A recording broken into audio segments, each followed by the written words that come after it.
प्रिय विद्यार्थियों, पिछली कक्षा में हमने हिंदी उपन्यास के प्रेमचंद युग में प्रेमचंद के योगदान को देखा था। प्रेमचंद युग में सबसे महत्वपूर्ण मूर्धन्य हस्ताक्षर माने जाते हैं प्रेमचंद। प्रेमचंद के योगदान को लेकर हम अलग से देख चुके हैं। आइए हम देखते हैं प्रेमचंद के समकालीन और कौन से उपन्यासकार हैं जिन्होंने इस प्रेमचंद युग को बड़ा समर्थ और बड़ा सशक्त बनाया। प्रेमचंद के समकालीन उपन्यासकारों में विश्वंभरनाथ शर्मा कौशिक, आचार्य चतुरसेन शास्त्री, शिवपूजन सहाय, पांडे बेचन प्रसाद शर्मा उग्र, राहुल सांकृत्यायन और निराला अग्रणी माने जाते हैं। विश्वंभरनाथ शर्मा कौशिक, उनके उपन्यास माँ और भिखारिणी काफ़ी चर्चित रहे। ऐसा माना जाता है विश्वंभरनाथ शर्मा ने प्रेमचंद की परंपरा का सफल अनुकरण किया। इसी कड़ी में अगला नाम आता है आचार्य चतुरसेन शास्त्री। चतुरसेन शास्त्री इतिहास की घटनाओं को एक अलग ही नज़रिए से, एक अलग ही दृष्टि से हमारे सामने परोसते हैं। उन्होंने अपने समकालीन उपन्यासकारों से प्रभाव ग्रहण करते हुए भी अपना एक विशिष्ट प्रकट किया है।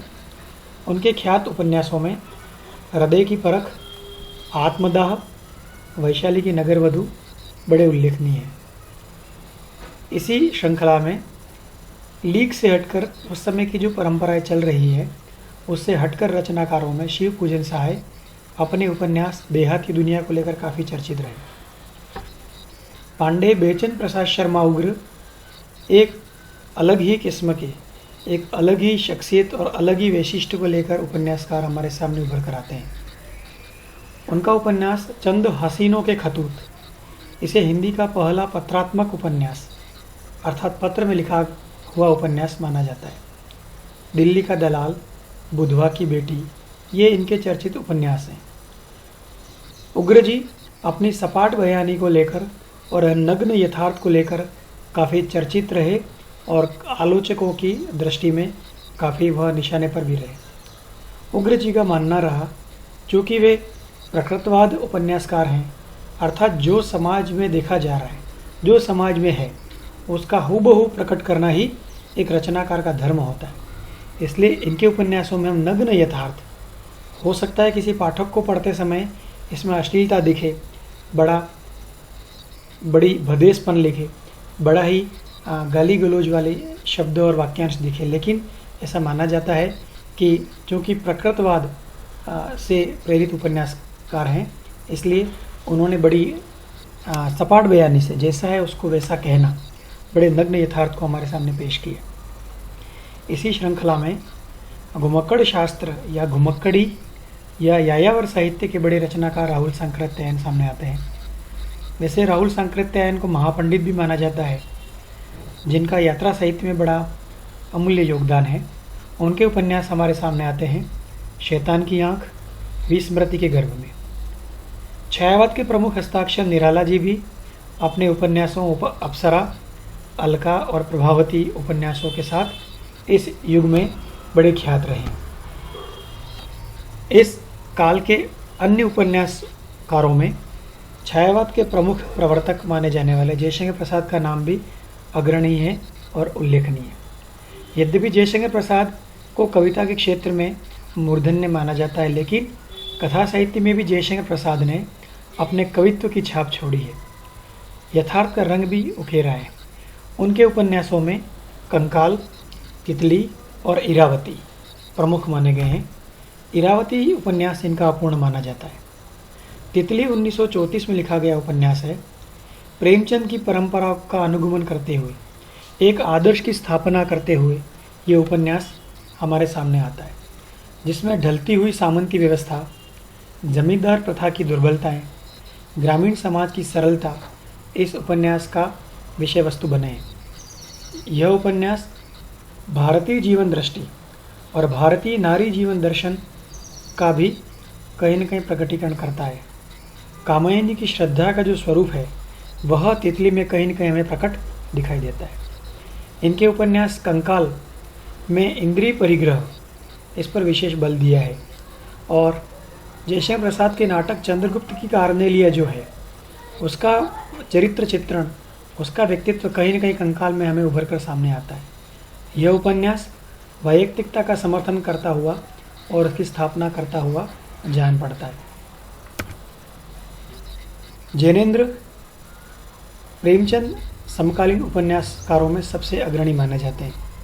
जहाँ प्रेमचंद के समकालीन उपन्यासकारों ने समाज के बाहर की घटनाओं, मनुष्य के बाहर की घटनाओं को अपना उपजीवी बनाया, वहीं जैनेन्द्र ऐसे उपन्यासकार सामने आते हैं जिन्होंने उस परंपरा को तोड़ा, उस लीक को तोड़ा और उपन्यासों का कथ्य और शिल्प और उसका कथानक समाज के बाहर घटने वाली घटनाओं के बजाय मनुष्य के अंतस में, मनुष्य के मन में चलने वाले द्वंद्वों और उसकी समस्याओं को केंद्र में रखा है।